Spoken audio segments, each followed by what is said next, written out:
Hello बच्चों, इस concept video में हम पढ़ेंगे torque on a current carrying loop के बारे में। आपकी स्क्रीन पर दिए गए इस करंट कैरिंग लूप को आप ध्यान से देखें। यहाँ पर दो चीजें मेंशन्ड हैं। एक, करंट का डायरेक्शन करंट कैरिंग लूप में, दूसरा एक्सटर्नल मैग्नेटिक फील्ड का डायरेक्शन। अब चूंकि हमें मालूम है किसी भी करंट कैरिंग कंडक्टर को अगर आप मैग्नेटिक फील्ड में रखते हैं तो वो एक फोर्स एक्सपीरियंस करता है। तो अगर मैं बात करूं हमारे लूप की, तो हमारे लूप को हमने 4 पार्ट्स में डिवाइड किया है। Part 1, part 2, part 3 and part 4। इन सभी ब्रांचेस में ब्रांच 1 और ब्रांच 2 की लेंथ बराबर है, which is equal to b, and length of branch 3 and branch 4 is equal to a। अगर मैं बात करूं कि ब्रांच 1 और ब्रांच 2 में कितना फोर्स लग रहा होगा और उनकी डायरेक्शन क्या होगी, तो फोर्स निकालने के लिए फॉर्मूला है I L cross B. Branch 1 की लेंथ है b और सिमिलरली ब्रांच 2 की लेंथ भी है स्मॉल b। तो मैग्नीट्यूड वाइज दोनों पर ही बराबर फोर्स लगने वाला है। बट जैसा कि आप नोटेशन में देख सकते हैं, डॉट नोटेशन है फर्स्ट ब्रांच के लिए और क्रॉस नोटेशन है सेकेंड ब्रांच के लिए। ये दोनों ही नोटेशन उन पे एक्ट होने वाले फोर्सेस को रिप्रेजेंट करती हैं। यानी कि F1 acts out of the plane. First branch पे मैग्नेटिक फील्ड के कारण जो फोर्स लग रहा है that is acting out of the plane. इसी वजह से यहाँ पे डॉट नोटेशन हमने डाला हुआ है। सिमिलरली अगर हम सेकेंड कंडक्टर की बात करें तो इस पे जो फोर्स लगेगा that will act into the plane. इसी वजह से हमने यहाँ पे क्रॉस नोटेशन डाला हुआ है। अब एक और इम्पॉर्टेंट बात है बच्चों, अगर मैं ब्रांच 3 और ब्रांच 4 की बात करूं और आपसे पूछूं कि ये दोनों ही ब्रांचेस कितना फोर्स एक्सपीरियंस कर रही होंगी, तो आपका जवाब 1 सेकंड में आ जाना चाहिए। जी हाँ बच्चों, ये दोनों ही जीरो फोर्स एक्सपीरियंस कर रही होंगी। उसका कारण यह है बच्चों कि ये दोनों ही ब्रांचेस एक्सटर्नल मैग्नेटिक फील्ड के पैरेलल या एंटी पैरेलल करंट का फ्लो रख रही हैं। तो जैसा कि ये क्रॉस प्रोडक्ट होता है करंट एलिमेंट और मैग्नेटिक फील्ड के बीच में, तो if you are placing your conductor parallel और anti parallel to the direction of magnetic field, your conductor will experience zero force. तो इस पूरे फ्रेम में, इस पूरे करंट कैरिंग लूप में जो भी फोर्स एक्सपीरियंस करा जा रहा है वो फर्स्ट और सेकेंड ब्रांच के द्वारा किया जा रहा है। So, as we discussed, branch 3 and branch 4 experience zero force. So, arm 1 and arm 2 experiences force in opposite direction. अगर आप देखें तो जो फर्स्ट ब्रांच है उस पे फोर्स आउटवर्ड लग रहा है और जो सेकेंड ब्रांच है उस पे फोर्स इनवर्ड लग रहा है इनटू द प्लेन। तो चूंकि ये फोर्स मैग्नीट्यूड में तो बराबर होंगे बट इनकी दिशा अलग अलग है। यानी कि नेट फोर्स तो आपके कॉइल पर जीरो होगा बट टॉर्क जीरो नहीं होगा।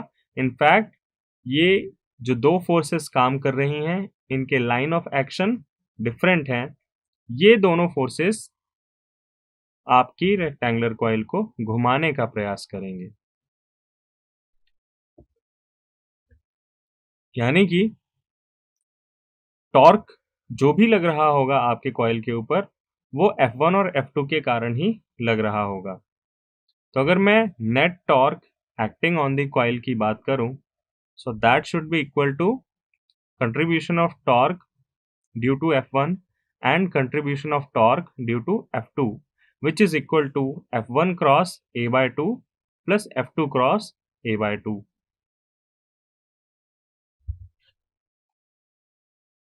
मैग्नीट्यूड वाइज अगर मैं बात करूं, so that will be equal to F1 A/2 sine theta plus F2 A/2 sine theta.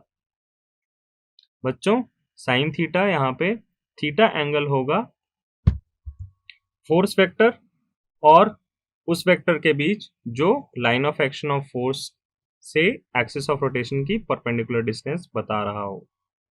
तो यहाँ पे थीटा वही एंगल रिप्रेजेंट करता है। अब अगर मैं फोर्स की वैल्यू रखूं तो चूंकि F1 और F2 मैग्नीट्यूड वाइज इक्वल है, which is equal to I which is the current flowing multiplied by the length of branch which is equal to small b multiplied by the external magnetic field का magnitude. तो finally हमारे पास torque का magnitude आता है I small a into small b into capital B into sine theta. अब small a into small b तो बच्चों लूप का एरिया हो गया, तो हम इसको कैपिटल ए से रिप्रेजेंट कर सकते हैं। अब ये हमारा मैग्नीट्यूड रिप्रेजेंट करता है जो टॉर्क आपकी करंट कैरिंग कॉइल एक्सपीरियंस करेगी इस एक्सटर्नल मैग्नेटिक फील्ड के इन्फ्लुएंस में। अब अगर हम इसको वेक्टर फॉर्म में देखें तो आपका जो एरिया है वो एरिया वेक्टर है एक्चुअली में, whose magnitude is equal to the area of the loop and its unit vector, its direction is given by a vector which is perpendicular to the plane of coil, and its direction is given by right hand thumb rule, where you curl your fingers along the direction of flow of current and your thumb indicates the direction of that area vector. So finally we can write torque is equal to I into A cross B vector. अब अगर आपको याद हो I into ए को हम m vector represent करते हैं विच is the magnetic moment of the current carrying loop. So in short मैं टॉर्क को vector m cross vector b भी लिख सकता हूं। अगर आप इस फिगर की बात करें तो यहाँ पे आप देखेंगे कि current is entering the coil and exiting the coil. तो यहाँ पे अगर आप देखें तो करंट की डायरेक्शन क्या है, करंट की डायरेक्शन फर्स्ट ब्रांच के लिए अपवर्ड है और सेकेंड ब्रांच के लिए डाउनवर्ड है। तो सॉल्व करने पे आपको रिस्पेक्टिव फोर्सेस की डायरेक्शन मिलती है, जो कि इस केस में फर्स्ट ब्रांच के लिए डाउनवर्ड है और सेकेंड ब्रांच के लिए अपवर्ड है। फोर्सेस के ऐसे डिस्ट्रीब्यूशन के कारण बच्चों ये वाला जो फोर्स होगा ये कॉइल को ऊपर ले जाना चाहेगा और ये वाला जो फोर्स फर्स्ट ब्रांच द्वारा एक्सपीरियंस किया जा रहा है ये कॉइल को नीचे ले जाना चाहेगा। तो अल्टीमेटली आपकी कॉइल कुछ इस डायरेक्शन में रोटेट करेगी। अब अगर आपका मैग्नेटिक मोमेंट मैग्नेटिक फील्ड के पैरेलल हो गया या एंटी पैरेलल हो गया तो torque experience by your current carrying coil will be 0, and if magnetic moment is perpendicular to the direction of applied field, your coil will experience maximum torque. अब यहाँ पे बच्चों जो थीटा एंगल है वो चेंज होता रहेगा, क्योंकि लेट जस्ट से कि मैंने यहाँ पे अपनी कॉइल को हॉरिजॉन्टल रखा है। उस केस में आपका एरिया वेक्टर या यूं कहें कि मैग्नेटिक मोमेंट का वेक्टर अपवर्ड होगा, वर्टिकली अपवर्ड, और यहाँ पे मैग्नेटिक फील्ड हॉरिजॉन्टल है तो थीटा 90 हो जाएगा। बट जैसे ही वो घूमना चालू करेगा थीटा घटने लगेगा, यानी कॉइल के हर एक ओरिएंटेशन के लिए वो सेम टॉर्क एक्सपीरियंस नहीं करेगा, विच इज क्वाइट क्लियर, क्योंकि यहाँ पे साइन थीटा चेंज होता रहेगा कॉइल की अलग अलग ओरिएंटेशंस के लिए। बट बच्चों यही चीज जब आप मूविंग कॉइल गैल्वेनोमीटर के लिए पढ़ेंगे तो वहां पे आप पाएंगे कि एक्सटर्नल मैग्नेटिक फील्ड जो हमने रखा है वो रेडियल रखा है। उसका कारण ये है कि रेडियल फील्ड हमेशा आपके कॉइल के एरिया वेक्टर से 90 डिग्री का एंगल बनाता है, यानी कि कॉइल के हर एक ओरिएंटेशन पे वो मैक्सिमम टॉर्क एक्सपीरियंस करता है। तो बच्चों ये साइन थीटा का बहुत इम्पोर्टेंस है, और जो फैक्ट मैंने आपको बताया है वो भी आप याद रखेंगे, वो हम मूविंग कॉइल गैल्वेनोमीटर के टाइम पे फिर से डिस्कस करेंगे। तो बच्चों ये टॉर्क का कंसेप्ट क्लियर करने के बाद हम आगे बढ़ते हैं। So finally Ampere hypothesized that all magnetism is due to circulating currents, यानी कि मैग्नेटिज्म का जो भी उसके अराइज होने का कारण है वो सर्कुलेटिंग करंट है। But magnetic monopoles do not exist unlike electric charges. जैसे मैं कह सकता हूँ कि एक आइसोलेटेड पॉजिटिव चार्ज या एक आइसोलेटेड नेगेटिव चार्ज एग्जिस्ट कर सकता है, which is true, but magnetic monopoles का एग्जिस्टेंस अभी तक वेरीफाई नहीं हो पाया है। थ्योरेटिकली ऐसा क्यों नहीं हो पाता, हम अगले चैप्टर में पढ़ेंगे। गॉस लॉ ऑफ मैग्नेटिज्म से ये फैक्ट आपको और क्लियर हो जाएगा कि why do magnetic monopoles do not exist. तो बच्चों, अगर आप देखें यहाँ पे मैग्नेटिक डाइपोल और इलेक्ट्रिक डाइपोल, तो अपने अपने फील्ड में इनकी मैथमेटिक्स, इनके फॉर्मूले ऑलमोस्ट सिमिलर हैं, एक ही फैशन ये फॉलो करते हैं। आप ध्यान दें, मैग्नेटिज्म के केस में मैग्नेटिक डाइपोल होता है, इलेक्ट्रिसिटी या इलेक्ट्रोस्टैटिक्स के केस में इलेक्ट्रिक डाइपोल होता है। अगेन यहाँ पे जो फील्ड होगा वो magnetic field intensity capital V होगा। इलेक्ट्रिक डाइपोल के केस में electric field intensity capital E होगा। The torque experienced by both the dipoles follow the similar fashion, which is equal to the cross product of their dipole moments and their field intensities. यानी magnetism के case में magnetic dipole moment cross product with magnetic field intensity, electrostatics में electric dipole moment cross product with electric field intensity. किसी circular coil के axial point पे far away from its centre, the magnetic field intensity is given by mu naught upon 4 pi to twice of the magnetic moment divided by the x cube. Similarly, electric field exerted by an electric dipole far away from its center at the axial point is given by constant multiplied by twice of its electric dipole moment divided by x cube. तो basically constant अलग अलग हैं। Magnetism में magnetism वाला constant है mu naught upon 4 पाई, electrostatics में electrostatics वाला constant है 1 अपॉन 4 पाई एप्सिलॉन नॉट। बाकी जो फैशन है वो वही है कि twice of magnetic moment divided bye x cube, twice of electric dipole moment divided bye x cube. तो इस तरीके से आप अगर फॉर्मूला कभी भूल भी जाएं एग्जाम में, तो अगर आपने किसी एक का भी याद किया है तो इस ट्रिक से आप दूसरे यूनिट का फॉर्मूला भी आप रिकवर कर सकते हैं। तो बच्चों, कंसेप्ट टेस्ट करने का वक्त आ गया है। A loop of irregular shape carrying current is located in an external magnetic field. If the wire is flexible, why does it change to a circular shape? बहुत अच्छा सवाल है बच्चों, आप जरा सोचिए, 1 मिनट का समय देता हूं। बच्चों, ये कंसेप्चुअल क्वेश्चन है। कंसेप्चुअल ऐसे कि अगर इरेगुलर शेप में आपकी करंट कैरिंग लूप रखी हुई है और अगर आप उसमें एक्सटर्नल मैग्नेटिक फील्ड प्रोवाइड कर रहे हो, तो उसका शेप क्यों चेंज होगा? सबसे पहले तो हमें यही सोचना चाहिए। सबसे इंपॉर्टेंट बात यह है बच्चों कि उसका शेप चेंज इस तरह से होगा कि उसके प्लेन के थ्रू पास होने वाली फील्ड लाइंस मैक्सिमाइज हो, या सिंपल भाषा में बोलूं कि उसके थ्रू फ्लक्स मैक्सिमाइज हो। और फ्लक्स मैक्सिमाइज करने का एक ही तरीका है कि आपको उसका एरिया बढ़ाना पड़ेगा। बट चूंकि उसकी बाउंड्री तो फिक्स है, लेंथ ऑफ लूप तो फिक्स है, तो फॉर ए गिवन पैरामीटर जो सर्कुलर शेप होता है that encloses maximum area than any other shape. That is why it occupies a shape of circle. It assumes circular shape with its plane normal to the field to maximize flux. Since for a given perimeter a circle encloses greater area than any other shape. यानी अगर वो square बन जाती loop तो उतना flux नहीं होता जितना कि सर्कल बनने में था, क्योंकि सर्कल बनने में सबसे ज्यादा एरिया वो एनक्लोज कर पा रहा था। हेलो बच्चों, इस कंसेप्ट वीडियो में हम बात करेंगे magnetic dipole moment of a revolving electron के बारे में।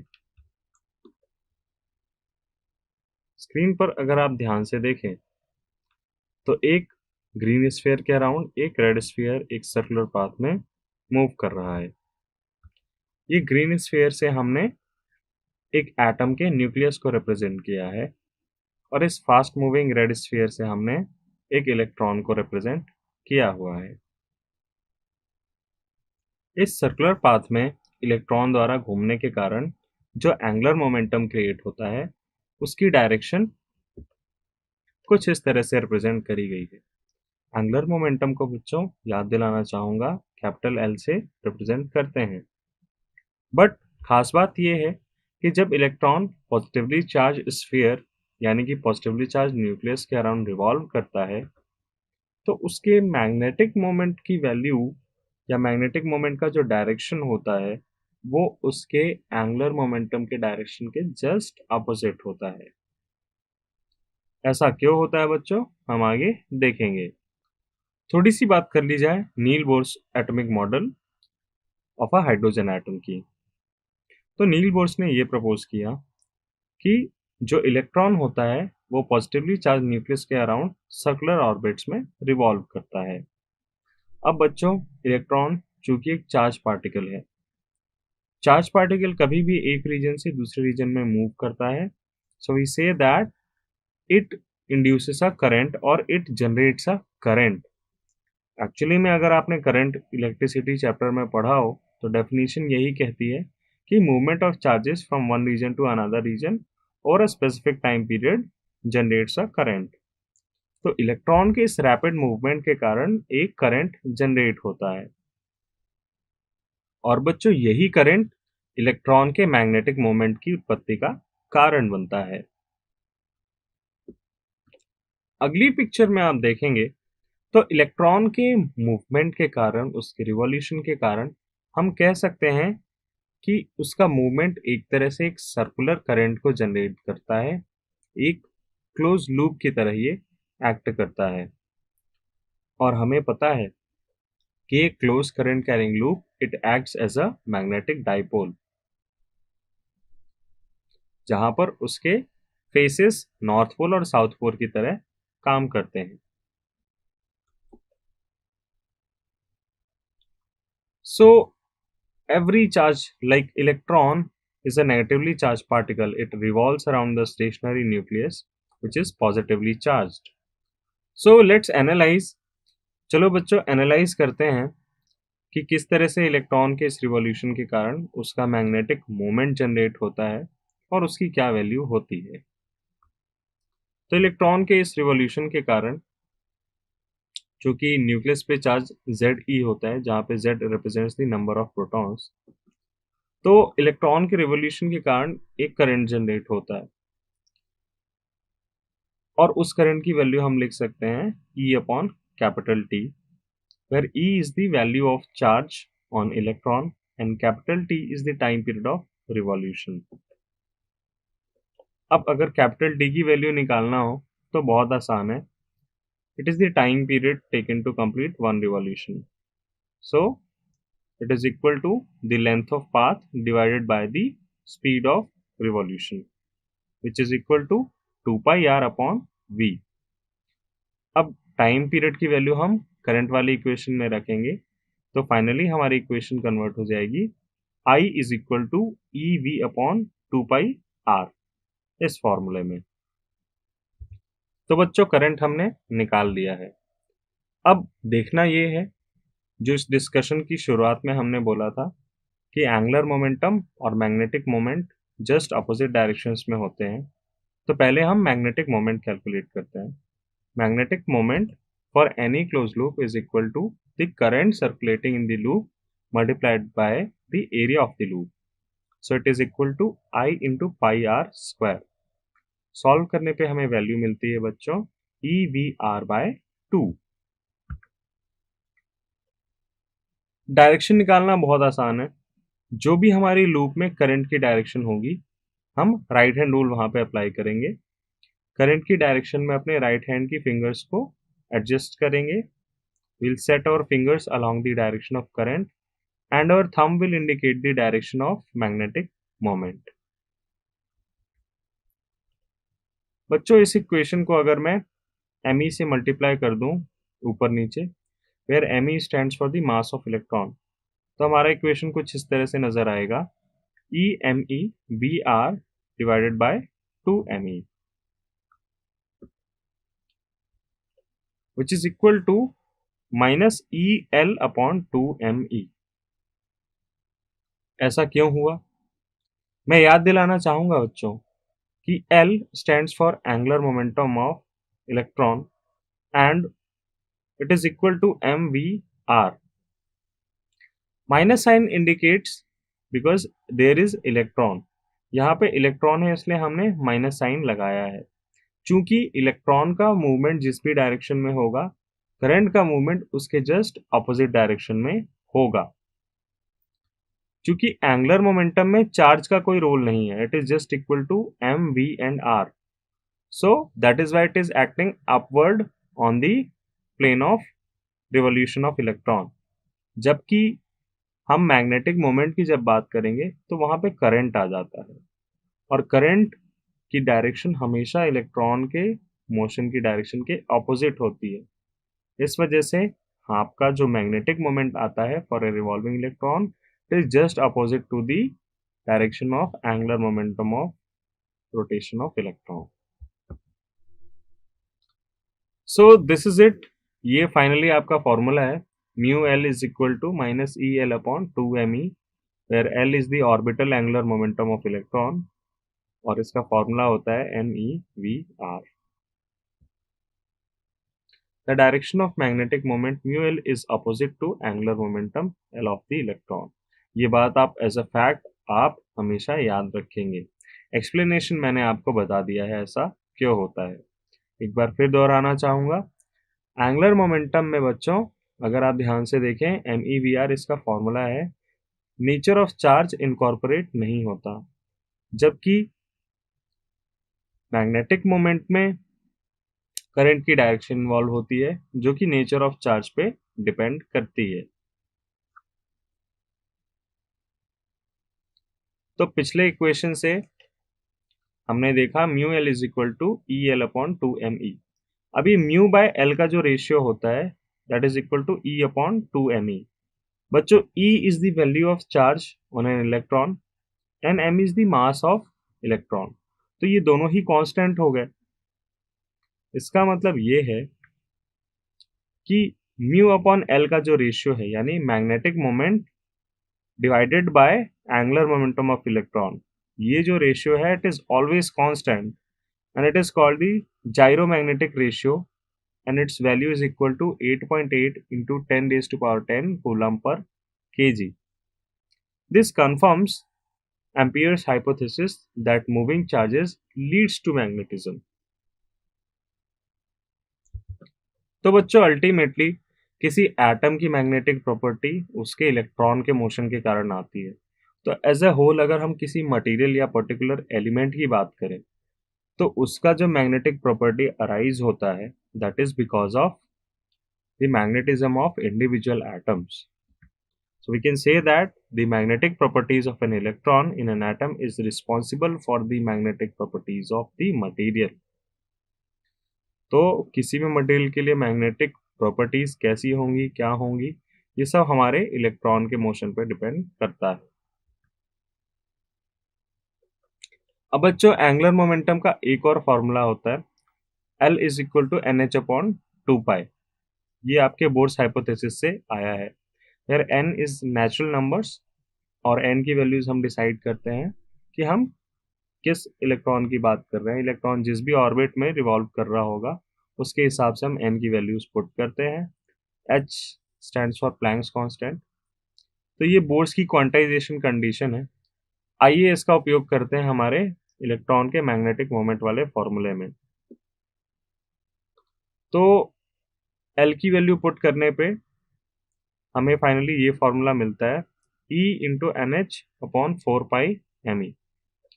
अब n इज इक्वल टू 1 के लिए आपके मैग्नेटिक मोमेंट की वैल्यू मिनिमम होगी which is equal to e h upon 4 pi me। अगर आप देखें ध्यान से यहाँ पे तो E भी कांस्टेंट, H भी कांस्टेंट, पाई भी कांस्टेंट और me भी कांस्टेंट, यानी ये जो मिनिमम वैल्यू है। आगे अगर हम हायर ऑर्बिट्स की बात करें तो हायर ऑर्बिट्स में जो भी मैग्नेटिक मोमेंट होगा इलेक्ट्रॉन का वो इस वैल्यू का इंटीग्रल मल्टीपल होगा। सॉल्व करने पे ये वैल्यू मिलती है 9.27 into 10⁻⁻24 ampere metre square. This is the minimum possible magnetic moment of an electron and is called Bohr's magneton. बच्चों इस वैल्यू को आप याद कर लें, ये बहुत इंपॉर्टेंट है, आगे न्यूमेरिकल्स में कैलकुलेशन में बहुत हेल्प मिलेगी। This is the minimum value of the magnetic moment of an electron और इसको हम बोर मैग्नेटॉन भी कहते हैं। सो इस पूरे डिस्कशन का कंक्लूजन ये निकला बच्चों कि any electron has magnetic moment due to its circular motion around the positively charged nucleus, and because of this circular motion it has some orbital magnetic moment. Any electron has intrinsic magnetic moment called spin magnetic moment. यानी electron spin भी करता है, उसकी वजह से भी magnetic moment arise होता है.